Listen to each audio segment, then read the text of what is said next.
Hello guys, today we're going to be working on this Cooktop GE profile. We're going to be replacing the glass and the model number it's on the display. Welcome to DIY Repair Now. Read all the warnings, and during this video you will see one or more of these icons to help you do this repair safe. So like I said before, we're going to be replacing the glass. As you see right there, there's the GE logo, and here's the profile letters that is the actual model on this cooktop. Now, some of these cooktops have to turn it off at the breaker because there's no outlet and there's no plug. So, but if you have a plug underneath, just go ahead and disconnect it. As you can see right there, there's the cracked, and that's why we're gonna be replacing this whole top glass on the stove. Now, I don't know if in your scenario this is gonna be secured by any screws, but in my case it was just to lift it up. The stove is so heavy that there's no need to secure it because the weight will secure it in place. And if you want to replace this cooktop, this glass, you will find a link in the description of this video, so just go there and you'll be able to order it online from one of our resources the resources that we use to buy this this glass. Now, as you can see right there, there is a box, electrical box, where this is attached, and that's why I went to the breaker box to make sure it's no power while I'm working on it, because that would be dangerous. Just take all the precautions. And as you can see right now, I start removing all the dials, all the knobs, and I'm trying to put them at the same pattern that I'm removing them. That way I will put exactly the same one and the same switch once I start putting them back in place. Now keep in mind, there are there are six knobs on this stove, and we're gonna go ahead and start removing all the screws around this cooktop to be able to access the inside.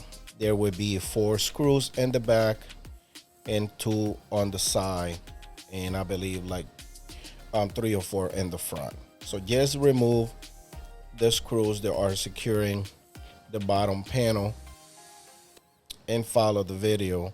Now, a lot of people will remove the electrical, or either from the stove or from the electrical box right there, the junction box.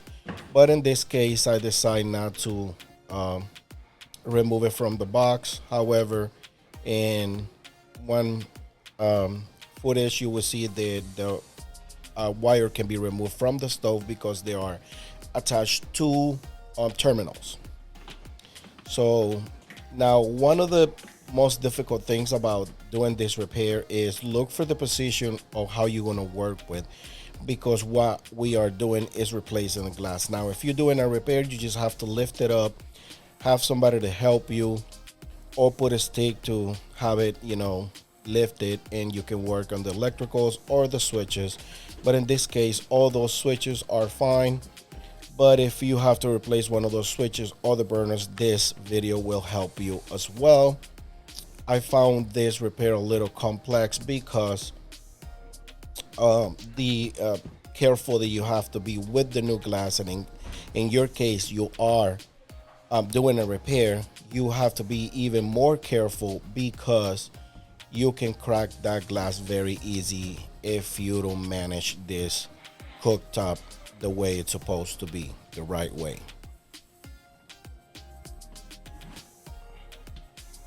Now, at this point, I decided to flip it over, and you will see some footage here where you don't have to remove certain panels and the ones you actually have to remove. So I'm going to try to leave probably all the footage here. I probably fast forwarded a couple, just to don't make this video too long, but at the same time I try to leave much as I can because you might run into the same situation, and the purpose of this video is for you don't make the same mistakes that we make, and you can do the repair easier. Now we remove the cover for the power electrical wires, and as you can see right there, you can just remove the terminals, those connections right there, and remove the clamp that is holding the electrical wire, and you'll be able to remove the whole stove very easy, and you can work on it in another place. I decided to work in this counter. However, I put some towels. They work as a, you know, kind of protection for the marble, the counter. I don't want to scratch it, I don't want to crack it, I don't want to make any accidents. So I tried to take all the precautions, and the most important one, which is, take your time and be patient. Over here we have 4 wires. 2 of them are the same color, so I'm gonna go ahead and put a mark with a black tape. That way I don't confuse, which I believe it doesn't really matter either. I'm disconnecting this harness, for better performance here. And like I said, I put some electrical black tape to mark the wires and put them the right way. Just follow the video if you want to do this repair the way I do it, and that will help you. Another thing that I wanted to mention, you guys, I was doing this repair by myself. I had my GoPro on my forehead, and some of the footage are a little bit off frame, but overall the rest of the footage will be able to guide you to do this repair by yourself if you want to save some money. Now, I noticed when I was looking for the part on this stove that it's kind of pricey. At this point, I don't remember exactly how much it was, so I'm not going to say it, but there's a link in the description of this video.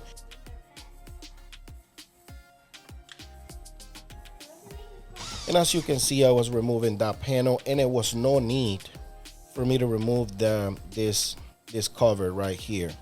However, I put everything back just, to show you guys that don't do that, because you're just gonna waste time, and if you do, just put it back on. And as I was saying, I noticed that it's kind of pricey, so I believe it is worth it to replace this glass. Now I'm removing another cover, and this will give me access to the switches and the wiring for the switches, and also the board.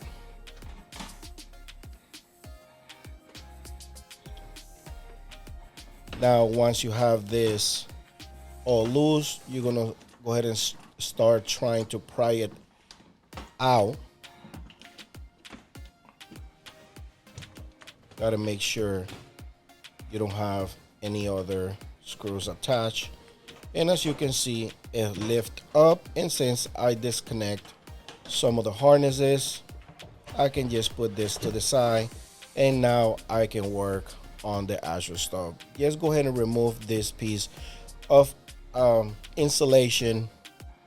Keep in mind that's fiberglass insulation. Try not to rub it in your arms or your face or anything like that, because it will be itchy. Now what we're gonna do is we're gonna remove this other metal panel that is covering the actual burners.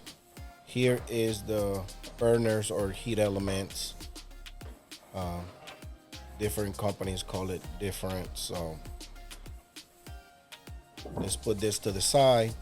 And now we have access. What I'm doing right now is taking pictures, that way I'm in the safe side, because I'm gonna use these pictures to guide me to put everything the right way in the other glass.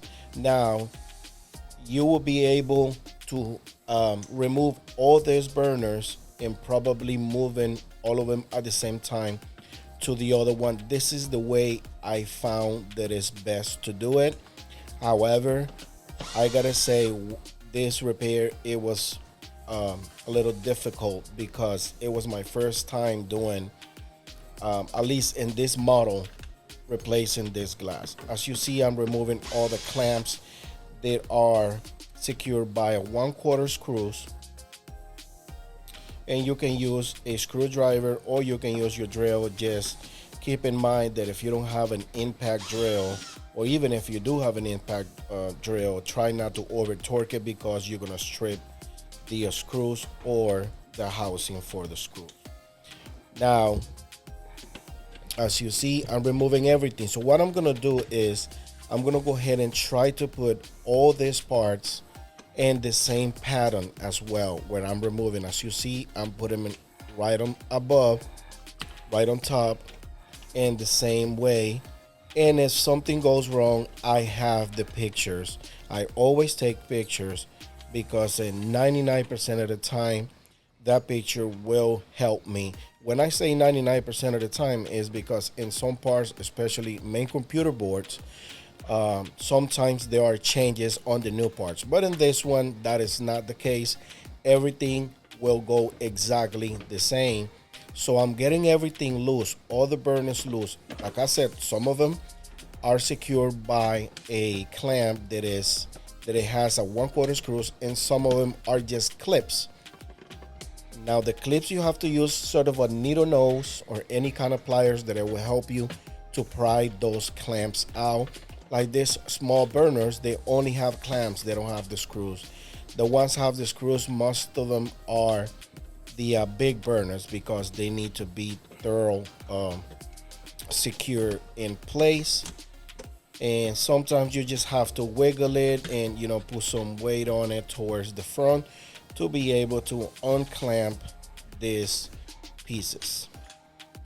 As you see right there, just pry it towards the middle of the burner, tilt it up, and it will release. And this is what I was saying, guys. My camera kind of tilted up, and there's some footage that are out of frame, but again, there's some good footage that, you know, once you start working on it, it will help you to do this repair correctly, because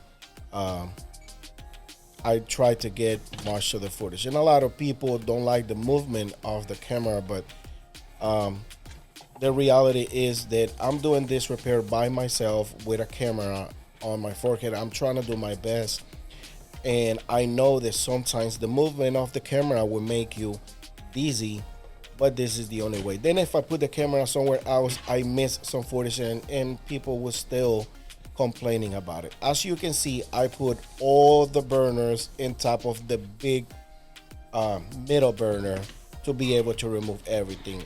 This thing, guys, took me a little while to figure out how I was going to move everything from this one to the other one. And if you have a better way to do this, go ahead and comment down below, and just, you know, go to the comment box, guys, because that will help me. That will help me to YouTube push this video for more people and help more people in this community. So just comment, you know, how this video help you and to do your repair, or if you're a technician, just comment something in the box comments below, and, you know, just, you know, let me know if you like this type of videos, or if you want me to keep making videos, or what kind of videos you guys want me to make. I also gonna be uploading more vlogging videos about daily, about a regular day on a appliance repair tech in the field. Now this is sort of another type of insulation on the side, and it has some clamps to, again, take pictures of everything. You know, as many pictures you take from different angles, it will help you figure out how this goes. At one point, I didn't know how this was, and the pictures did help me. So as you see as well on this burners, it has some numbers. So in this case, I transferred everything, and everything was identical to the other one. Now I replaced some of these burners in the past. So let's say you're working on this very same stove, and you only replacing a burner. So let's say you're not replacing the glass, like this is my scenario. Some of these burners change part number and change the position of this number. Some of them, the new ones, will bring a diagram or some kind of paperwork that told you what those are, what are those changes, and you can do the repair the right way. But if it doesn't, that's why I always said take the picture, because as you see, I'm putting this clamp right there, and I was looking on my phone to do it right and put it, as you see, my phone is right there at the right, on my right hand, because I have to put it in a specific number. If I don't put it in the specific number, when I turn on the stove, you will be able to see it out of place when it turns red. And obviously the homeowner is going to know right away that it's not done correctly. And as you see, I'm doing one at a time, and like I said, I try to leave most of the footage, that way you guys know how this repair is done. And at the end of this video, you will see it on and everything. Actually, I think I even put a picture in the beginning of the video where everything is light up red and working.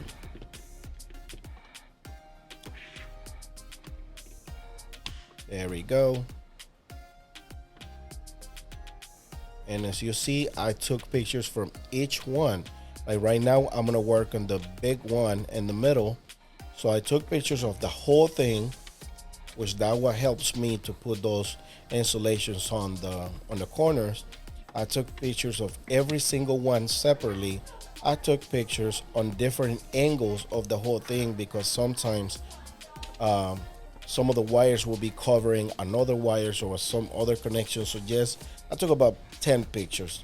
And if it wasn't because of those 10 pictures, I will have trouble putting everything back, because I would probably put a clamp where it's not supposed to be there and it's not made for that space. And I could crack this new glass. And we don't want that to happen, because like I said, this is very pricey. And when we're talking about a glass, that is something that the manufacturing is not going to honor that. They will cover anything that is bad in warranty, anything that is bad mechanically or electronically. But if it's cosmetic, like this glass, if it cracks, that means you didn't do a good job. And the lady bought this glass herself, so that's putting, you put in the homeowner in a situation. If the homeowner bought the glass, and if you bought it yourself, then either way you're gonna have to pay out of your pocket for this glass, and then is the inconvenience to tell the customers that you have to wait for another glass. So my suggestion is take your time and do it right the first time. Now, at the time that I'm editing this video, this is already been about a month, and this repair was a success. We didn't receive any callbacks or anything like that, and the customer was very, very happy. Now, I'm gonna be doing some lives as well, because a lot of people are been asking me a lot of things in the comments. So I'm gonna be doing some Q&As lives, just to answer some of your questions. And I'm also gonna upload those videos after the live, that way it stays in the channel for more information. For those who are following me, they are technicians or find this channel entertaining, those videos are gonna be right there. I try to help much I can, whether they are homeowners or they are technicians. As you see, I think I confused this one with another one, but I find out that it was the same size. I found that it was the same size. So it ain't making a difference. But this is the type of things that I'm telling you guys. If you can mark him for like magic marker or something, or eraser or something, just try to mark everything where it goes. Put like a little number.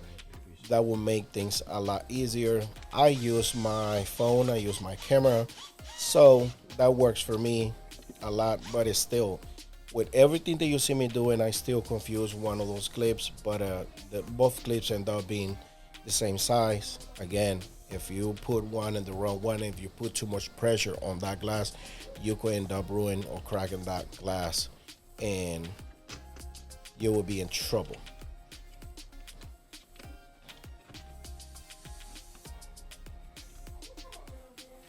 Now this video turns out a little longer, but again, this video was so complex, that it was complicated, that I decided to leave pretty much all the footage and every detail that I had while I was doing this repair, because I don't want you guys to make the same mistakes or to run in a situation where I remove that footage that you need when you are replacing the burners. Another thing too, watch the video, because a lot of people don't watch the whole video and then they start asking me questions about, where can I find the link for the part.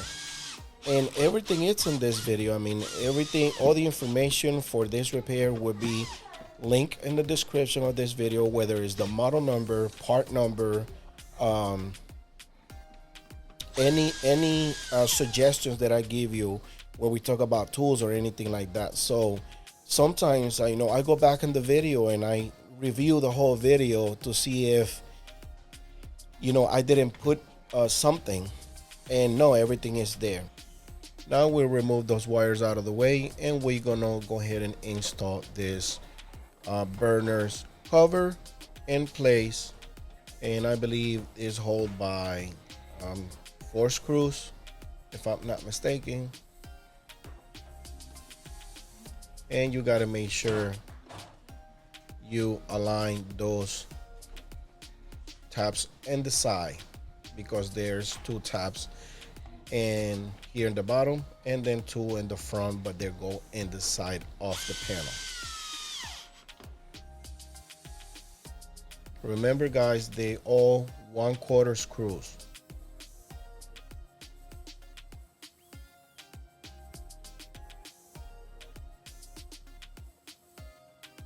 At least the ones goes inside the cover, and the ones outside, they are filler screws.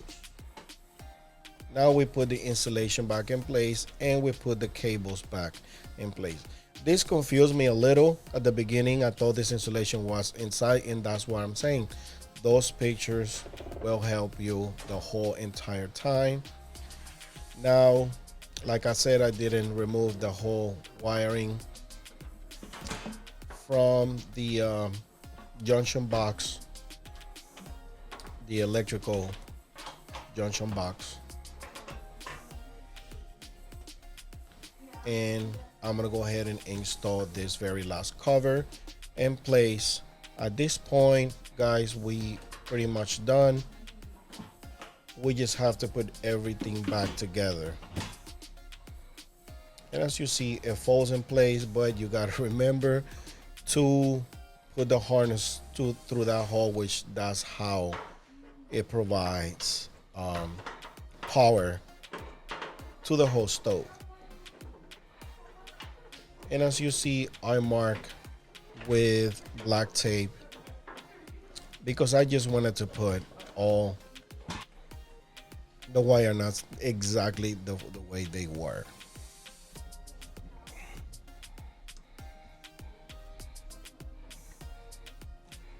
Make sure those wire nuts, make sure those terminals grab the male to female connection, right?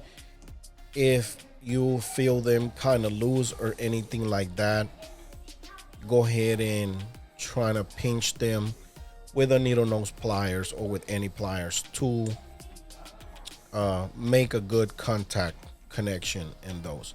Now I think this is like a buzzer. It was just, you know, sitting there. It was no specification. It also had like kind of adhesive. It's supposed to be somewhere, but it was just like that. So I'm just gonna leave it the way it was. That way it's not in any way of anything. So now we are covering those switches and wiring with these 1/4 screws.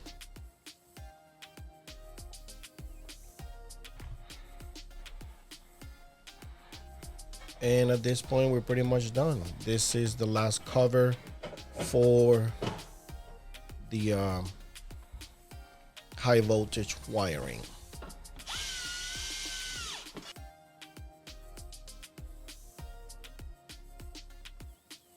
Now, I don't understand why these people put a drawer on the bottom of the stove. This is the first time I've seen that, where they put like a drawer. And kind of the wiring is in the way every time people opens this drawer in the bottom of the stove. Now we put all the Phillips screws in place. They holds this cover panel. There's a lot of screws, guys. If somebody already have worked on the stove, you're probably not gonna see all the screws. In this one, I believe all the screws were there, or I probably was missing one. It's no big deal. I mean, it's extra secure because the stove is very heavy. But if you're missing one, just try to look for another type of screws that fits, or don't worry about it. But like I said, to do a professional repair, try not to lose any screws and put everything, because there's a reason why the screws are there.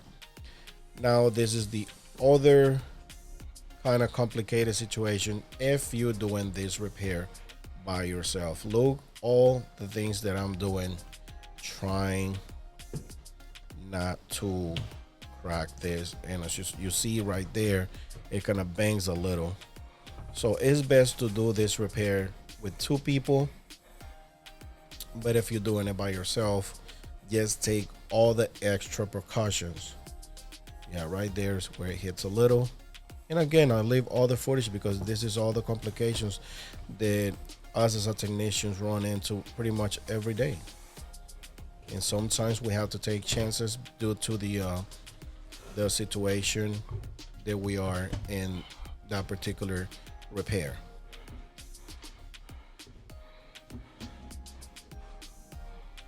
And as you can see, the wires have to be out of the way of this drawer. Just, you know, try to adjust it the way it doesn't block the access of the drawer.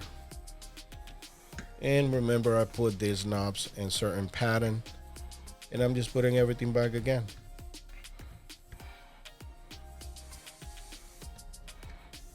After we replace all the knobs, I was just checking that corner, make sure everything is fine, but everything was okay. Turn on the breaker. So you see this, I believe it's a 60 amp breaker, and make sure you turn everything on, make sure everything works the way it's supposed to. I'm just gonna put everything in high. However, there was no issues with the burners or anything like that, so I just wait for everything to turn red, and this means there's been a success. So if this video helped you in any way, please give us a thumbs up, subscribe to our channel, and comment down below. Thanks for watching.